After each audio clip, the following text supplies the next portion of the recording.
Manda chante balobi oza toujours place au ba promesse ali. Tango yindaki na Sokoda, Manda chante azalaki. Et ozaki pro verkis actuellement na habité moninga no sam a salio o babenga exorcisme. Non, question des questions la pour soutenir la question parce que c'est une question. Tango le big yo ça place ba. Il y a pas problème. Non, est-ce que Sokoda a problème? Sokoda a problème est na katiti. Problème est na katiti Sokoda ta. Pour ça bilo kana to ça lokola ozala ser moko zo ça ignorance moko ya kozala lokola oyimaka mbele ka rekisha te. Mais Sokoda c'est déjà et c'est le cas bien bah ça là on doit bien l'assemblée générale bah pona ba konza ko diriger makambe tout temps kuna bien semaine passée ba auto futa ko bambongo donc na mona kina bandego ba média ba lobaka pe mabe ba Sokoda ngo biso to lobaki bon intérêt général bo ya tous ensemble ce qui danger moko zali loba en face ba bazo ça la gestion ba répondre yo pour tokende mais on en a balabala lokola il est pèse impère il est pèse PPRD hier azali mutomayele boni mutomayele atindi ba misela ba finga biso ba manda na ba niveau to na mona pays non na chanteur na kata pays so ya ibité na brevet ya meilleur chanteur à l'époque ba kufaka na nuté ba Pepe Kale ba Papa Wemba bazali tout o ba meilleur na pays pour le ba meilleur ba benati donc akoya ko kena ngamba ngongo na te na ba ndeko na ye na ba ser na ye donc côté œuvre waze ko azana leçon to iloko critiquer non ye azana oui azana mutomayele mais toqué côté œuvre, côté chanson. Non, mais chanson, après si papa a plusieurs chansons, il s'est pas à danger. Ngana yaki pas nga bivé, peut ça chanson mo pe na yimba. Mais abi ngano, aki catégorie abi ngano. Mais toujours c'est la banzembo. Et puis la musique to finga na kana code musicaux. Na ko loba ah vient nga baze ko za na nzembote. Kasi lobi prouver nga ça na nzembote. Yo comme ça faire était pas. Faire des bons chanteurs. Yo na comme ça ndenge ni lokwa ngo na ba comme ça na beta ba juste pas na yo. Ah bon chanteur, mais chacune a son époque. Son époque, à mon niveau, je sonné dimanche.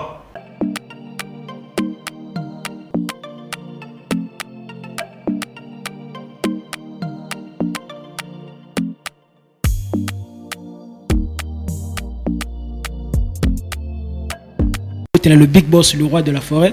Je pense que Nyon sur mon continent, chef d'état-major, si à le déjà, on a quelqu'un ça va fanatique, toi, on musique à maison, mais base de la protéger, base, la bandine européenne, ça bon dimanche, la boss Victor Bosoku, social, la bon dimanche, PDG Michel Mbungu, bon anniversaire d'avance, français, où est à trésor, qui l'ont au Gervais Katende, maman, donne à mon capitaine Rongonda. Base des Zawana, donc il y aura un playback dans Kin Parade, dans les prochains jours avec notre frère Thierry Diawa. Ah, bon, les Kakuna Bossa playback. Alors, Dinara n'a évité. Ouais, Virginie Manganga, d'abord, bon dimanche à vous et puis bon dimanche à ma boss, le roi de la forêt. C'est que moi, je demanderai à tous les fanatiques de la bonne musique, et surtout tous les fanatiques, il y a le roi de la forêt, bah s'abonner à la page officielle, le roi de la forêt. Si vous êtes en son officiel, Facebook, Instagram et puis YouTube, quoi, bah s'abonner, bah vous avez information à réel. Bon dimanche à mon frère, Gelor Mwaka. Motema ya miracle Matei Jimmy Bongabi cadre mboka motema Laetitia Bongabi Mariette Badega Schengen puis Blaise Mavuzi Makila ba patron bon dimanche Jamoul Kanza et puis Golf Kizola Dorta Ig Malongi Maboko Majorette. Alors on va n'habiter au vacciné. Comme on est catholique. Catholique, ouais. Catholique, donc. Photocopie héritier. Oui, maman, vraiment, c'est la protéger. C'est où il y a un show, ma casse, Big Boss, le roi de la forêt. Abongi, c'est le bango, ma cambo, champion d'ol, Wali, Soso, Babi, Bros, Lango, ma casse, Figo Mandriba. On est là toujours. Yama, on va clôturer avec vous parce que tout à l'heure, on va retrouver. Ouais, comme Manda. Protéger base. Non, yo clôturer nayo. Ouais, bon, protéger base, c'est Ali, donc, bah, fanatique, tout. Bobangate makambo eza kitoko boko sepela na yebi ke le boss Théo Zambota a sepela makasi donc ba bon dimanche na ba onyo so balingaka Weranson na yebi ke makambo ya kitoko ezali makambo ya kitoko ezali Weranson à Paris. Tout à l'heure nous recevons Manda Chante. Manda Chante va éventrer les mots. Comment va parler tout à l'heure, il va répondre à toutes nos questions. Voilà, nous sommes avec Manda Chante. Bienvenue à cette émission. Ouais. Alors, cet entretien de l'artiste Manda Chante, on a dédié à Séraphin Bongo, la président pour des chasses, on a maître Chris Cicéron Bakumba, maître Coco Kayoudi, Alain Sekimonyo, monsieur Depuis Lubumbashi, Aya Dede Mopassa, Lilo Manda Chante à Zoluba. Parce qu'il y a un Nazara na mituna rotuna yo, ou peut tozoka la média en ligne, ou peut vivre dans la télévision. Nyoso Manda Chante qu'on vouloir rater n'a pas besoin de réponse. Non, mais invitation, invitation à parquet. Tout ça, parquet général. Bien sûr. Tout ça, invitation, il y a émission, il y a musique. Il y a musique. Tu es parquet pour. Non, si les gars armés, il y a pour Pamela. Mais il y a armés, il y a bêta. Mais il y a mal à monter. Mais si les gars armés, il y a Pamela. Et ce qu'on Pamela, justification dans le monde et puis ça rappelle les gens bon ça rappelle. Est-ce que le monde chante as artiste il y a conflit? Non. Azana lo ya ba o ya ye bazaba ami lo mususu. Non. Bazana guerre. Na route du Gambonate. Ngana za pour l'intérêt général, il y a mossa na biso musique. Alors tout ça en 2022. Na 2021 manda chante na 2022 oyo. Sur le plan musical, le lo ni manda sali ya extra penza. Et on a sali extra ezali ko yeba banzembo ya Odemba.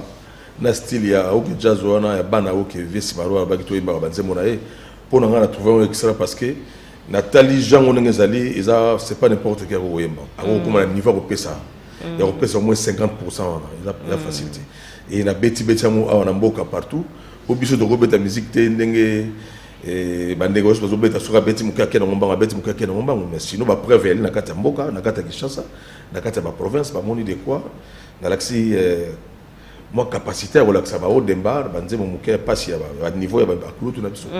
Alors comment vous avez fait pour rester dans la musique parce que baninga mso bandara bandi na musique a commis politicien bandi na musique a commis roteka a commis commerçant mais tu as gardé ta voix et puis otikalika na musique et présent na média.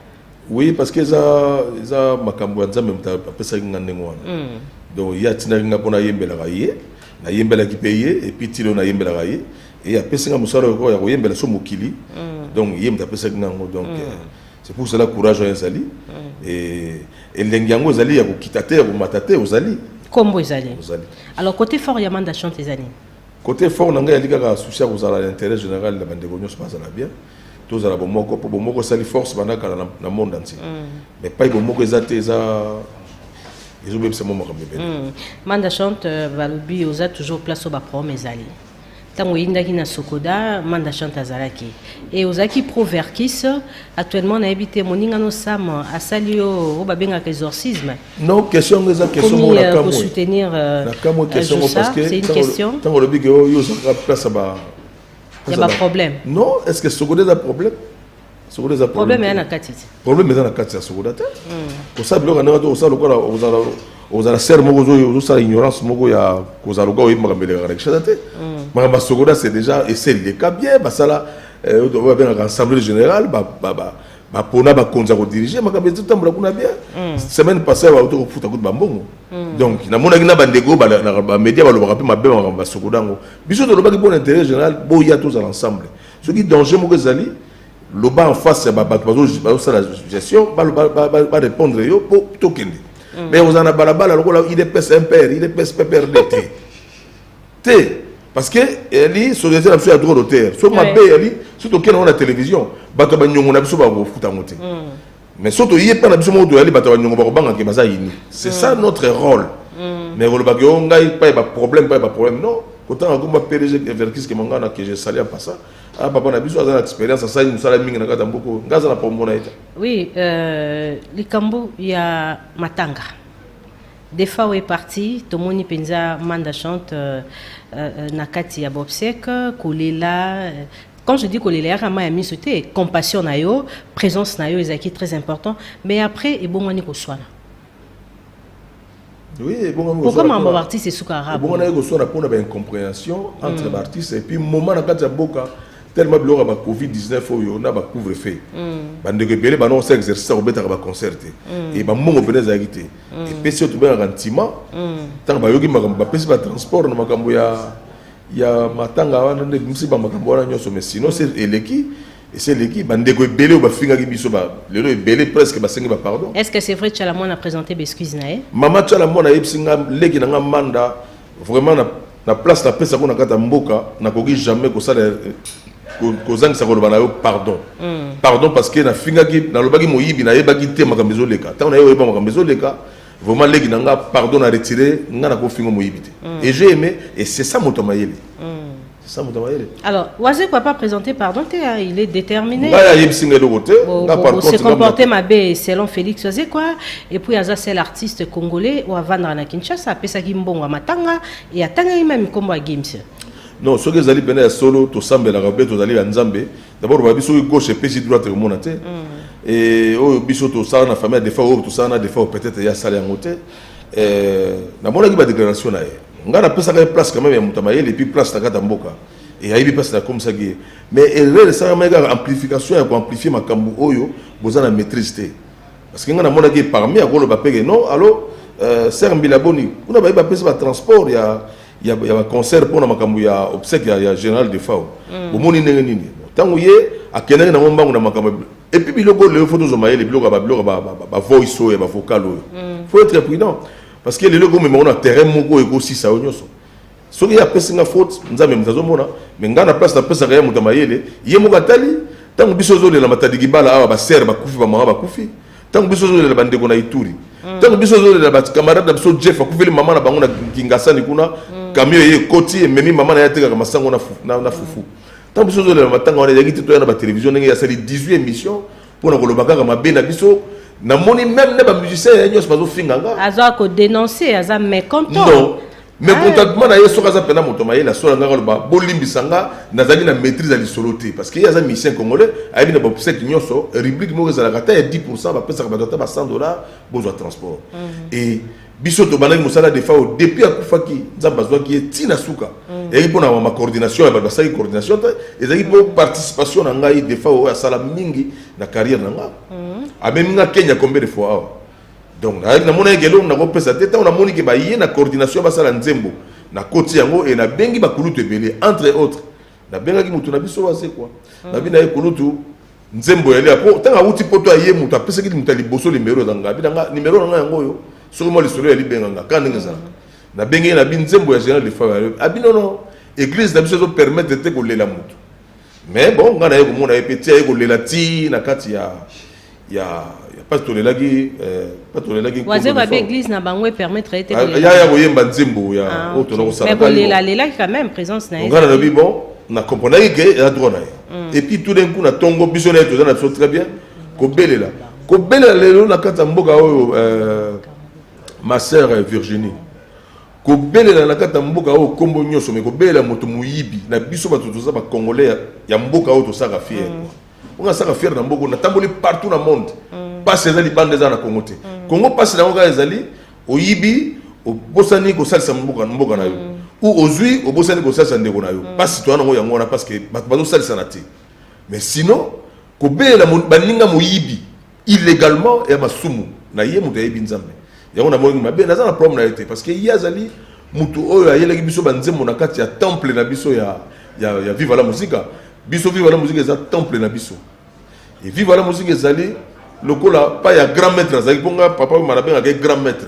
ma vie ba ilo ba benga ke maître mais ngana benga ke grand maître biso za ba idéologie grand maître papa Wemba donc il y a tsaka banzembo kuna déjà na pesa ke ba respect ben na problème na été c'est seulement ya azali Moutamayele boni Moutamayele atindi ba misena ba no finga biso ba manda na ba niveau to na on a pays non na chanteur na kata pays so ya ibité na brevet ya meilleur chanteur à l'époque ba ba kufaka na nuté ba Pepe Kale ba papa Wemba bazali tout o ba ba meilleur na pays pour le ba meilleur ba benati donc akoya ko kena ngamba ngongo na te na ba ndeko na ye na ba ser na ye donc côté œuvre Oazé kwa zana les santo iloko critiquer non ye azana oui azana Moutamayele azana Moutamayele mais toqué côté œuvre côté chanson non mais chanson après si papa Wemba plusieurs chansons et ça ba paga ya danger ngana yaki ba nga bivé pesa nga chanson mo pena yemba mais abina ngano aki catégorie abina ngano mais toujours c'est la banzembo et puis la musique to finga na kana code musicaux na koloba vient nga baze koza na nzembo te kasi lobi prouver nga sala nzembo te mais boni bango baleki na kofinga biso et sika toujours mona ke biso za batama yele makasi ko attends yozo ba waze ko na nzembo te bato be ba olinga non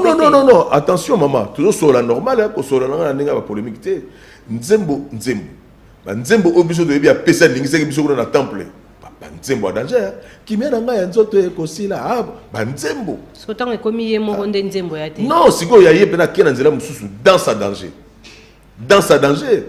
mais mutu na nga nazali bien mais lelo kaka nazali prudent parce que ake ko benga biso moyibi soka lobi pardon basengi bolimbisi te bonazo bango na télévision te pona reverser mais ce que lobby na biso atana kuku te ndenge mama tchala mona lobby na kuku et vous allez passer parce que nga bana na mobali na mobali oyo na kotema na kata mama mo na sima na bino wa epi na yebi ki chassa na biso ndenge tambolaka et naza na ba respect na tambolaka na ba norme na l'état kutu ko lobate et naza na bas ba na biso baza na ba école a batanga awa yo bengi papa na bango moyibi et siko soko za lokuta ba to na ba ko tourner lo mabe. Même Bendo sonne pas c'est pelé na likambo ngote mais na okaki maman Bendo fingi biso moyete Bendo c'est un grand frère à biso kuna a fingi ngana biso ba ko code musicaux orchestre na yo za pour appeler ça transport pour ko beta mais tana ndenge ya na télévision ko finga bata mayele ba ndenge wana donc waze ko ana nzembo te Bendo ana ko kena ndenge wana te waze ko zanga ba nzembo saka ba nzembo danger na mboka mais toujours zela ba nzembo ya pesa ke biso na temple oyo ko beta pena wana quoi. Ange Kassa, tu comprends ça? Dans la pomme là, on te dit que sur la code musicaux. Biso za bandoliste. Bango ba kendete ko loba mbangu mbangu na télévision, biso ba tamaye le tete. Biso ba manda ba perdre na biso ba cimetière a na mboka ba osigela bango. Biso to ke ba classe na ba Sainte-Thérèse wana to tangi ba bana classe biso za na kata Kinshasa. Et so tout le monde biso que manda chante garçon mo ak mayele. Et na yo ça ba animation na école. Na ngi musique ezunga na 19 ans. Ezunga na 19 ans succès à danger. Donc nga za ndoliste musicana. Vous comprenez? Yo so za muta mayele, Fati Beton zo luka mayele ba accompagner ye atala ba conseil. Biso to musicana to ba chanteur.